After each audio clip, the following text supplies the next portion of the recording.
My friend. This song was written by Mr. Dickey Betts. 1972. If you know it, let's sing along. Played in the key of E, E major, B major, A major. Get fancy with a little bitty, we're doing a B, C, C sharp. It's going to be like a 2, flat 3, 3, but you're going to feel like a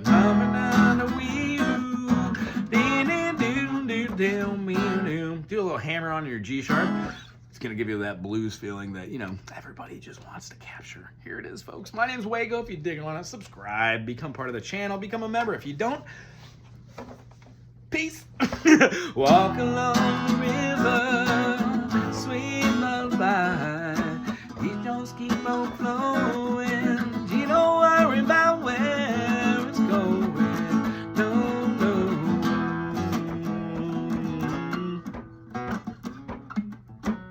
What I just did was I played through E and A.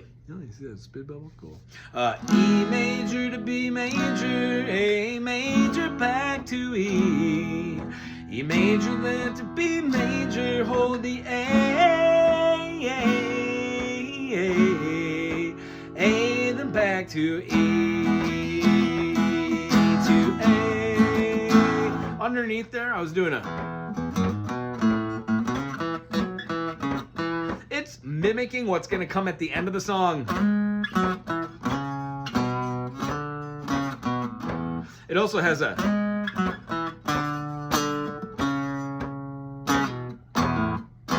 both of those together. Sounds great. When we do Don't Fly Mr. Bluebird, I'm just walking down the road home. Early morning sunshine, tell me all I need to know.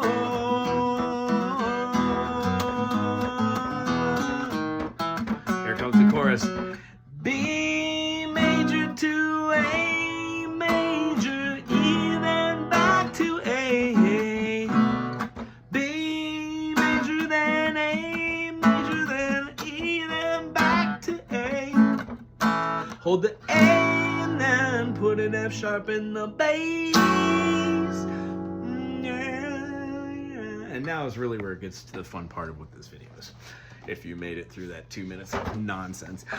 Here we go. It's gonna just do a jam. The guitar solo is essentially E and A, back and forth. So we're going 1, 2, 3, 4. The beauty of this is where you practice your scales. You practice your modes. This is what you've been waiting for. When we play in the key E major, F sharp minor, G sharp minor, A major, B major, C sharp minor. We're gonna have our diminished going right, or D sharp, Yes, D sharp diminished going right into E. And when we do this, it gives you all of your motives. Now, you don't have to play them up the fretboard, but a great way to get down with this is while somebody or a backing track's doing E,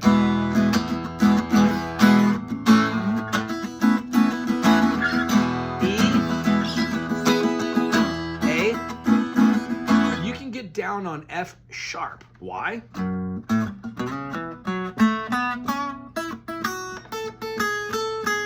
Here I went through F sharp minor, which is in the key of A, and that's one of the chords you're going back and forth with, right? The other chord is E, and that's our minor second.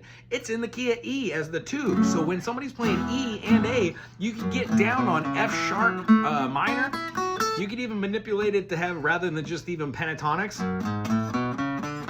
you can do all of the notes that are in F sharp natural minor. I mean, I don't want to divulge into like harmonic minor or melodic minor, which are the first 2 stepping stones to get away from natural minor to build more tension. That's another video. But as far as like moving that up, C sharp minor is only in the key of E major, A major, and another relative. When we have our B, we're going to be moving things up. So the whole idea is this. When you get your relative keys and you know that you could play your like G sharp minor, which is in the key of, it's in E as the 3rd, but in the key of A, it's not. In the key of A, we have a G, which would be a whole step away from our resolution. And then our G sharp in the key of A is gonna be a diminish. So the whole point of this is when you see the chords can be altered or changed to be major, minor, diminished, or augmented, more ideas and options happen. So I just want to noodle around and I want to show you the concept behind this. when we're thinking modally between two chords like E major and A major. You can play E major, E, F sharp, G sharp, A, B, C sharp, D sharp, and E over the top of E. But when you go to A, you can't play all of those notes, as E does not have one of those very case-specific notes. It's the D sharp. So if you play E dominant, E, F sharp, G sharp, A, B, C sharp, D, then that note is most definitely, you're now playing an E7 rather than playing an E major. Everywhere that you would have done an E major, right? You're now doing that as a dominant chord. So all of these dominant chords work well with A major. So if you play E, F sharp, G sharp, A, B, C sharp, and then D, A, B, C sharp, D, E, F sharp, G sharp, and A work perfectly. And here's what it sounds like.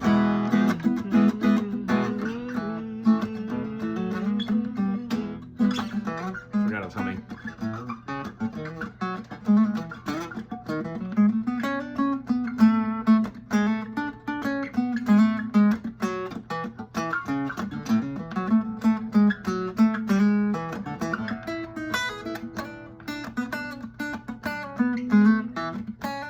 You hear that note? So in the key of A, that's right there is my sus note.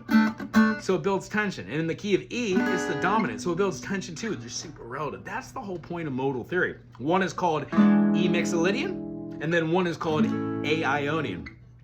If you drop this he-who down to an A7, which you absolutely can, it becomes even bluesier. We've dropped out that G sharp and we've added singularly that G. So we've got A, B, C sharp, D, E, F sharp, G, and in the key of E, E, F sharp, G. That's where major and minor blur the lines. Because that concept of the interval is not in one but in the other, you can utilize what we call in blues a bebop Dorian or a flat 3 into a 3, which utilizes like a, feel that tension? It uses that note that's in A that you're going to go to in a second, but then it moves forward at a half step. Now here's where it's fun, and this is really the way that I teach everybody. You got to hit wrong notes. You got to hit as many notes as you can, but it has to be based off of where your fingers have done muscle memory. That happens to be scale. So if you want to really get down on this song or any other song where you want to solo, the best way to do it is to learn your C major, your G major, your D major, the A major, E major, B major, F sharp, C sharp. All of these are the circle fifths adding sharps. C, D, E, F, G, A, B, C, G, A, B, C, D, E, F sharp, G, D, E, F sharp, G, A, B, C sharp, D, A, B, C sharp, D, E, F sharp, G sharp, A, E, F sharp, G sharp, A, B, C sharp, D sharp, E, B, C sharp, D, E, F sharp, G sharp, A sharp, B sharp, F sharp, G sharp, A sharp, B, C sharp, D sharp, E sharp, F, and C sharp, D sharp, E sharp, F sharp, G sharp, A sharp, B sharp, C sharp. When you do that, and you can do that, it took me like, I don't know, 6 months, a year to do that, really, realistically. I'm a little slower than most. That really opened up this fretboard, because the one thing I would be doing over this E to A is developing patterns, right? So I would have, like, at the end of the song, they do like a...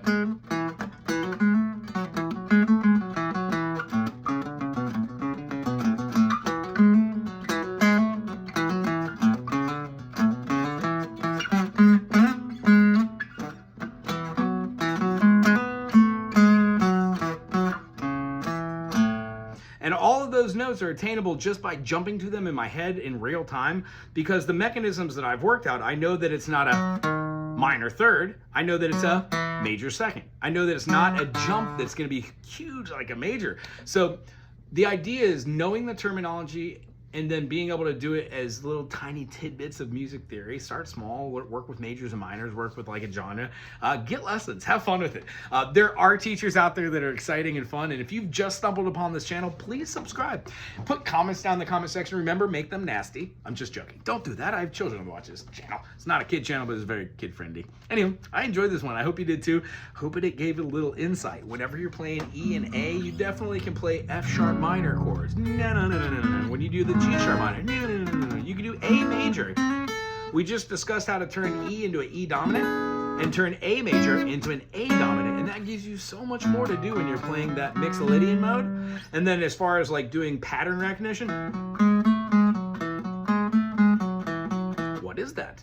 E, F sharp, G sharp, A, G sharp, F, G sharp, A, G sharp, F sharp. When you go down A, B, C sharp, D, C sharp, it's the same mechanism. You don't need to know any of the things I talked about here to have fun though. And in one collective thought, it does go from the end at the jam back to another verse, and then it ends the song with the chorus. So I wrap it up full circle. I don't want to leave you alone with some here. So it goes. That's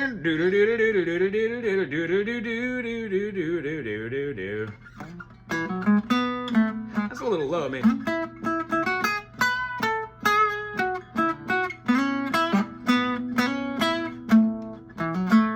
Right back into it. Good old Sunday morning bells are ringing everywhere. Going to Carolina, won't be long in life. Yeah. I can't do my Dickie sound.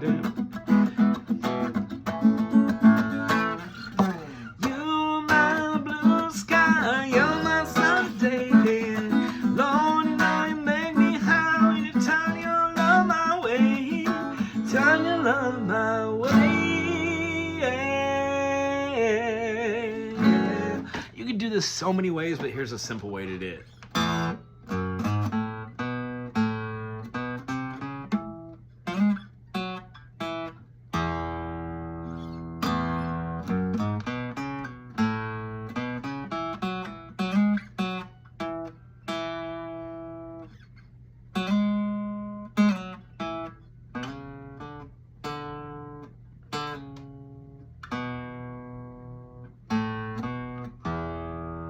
All that put together, I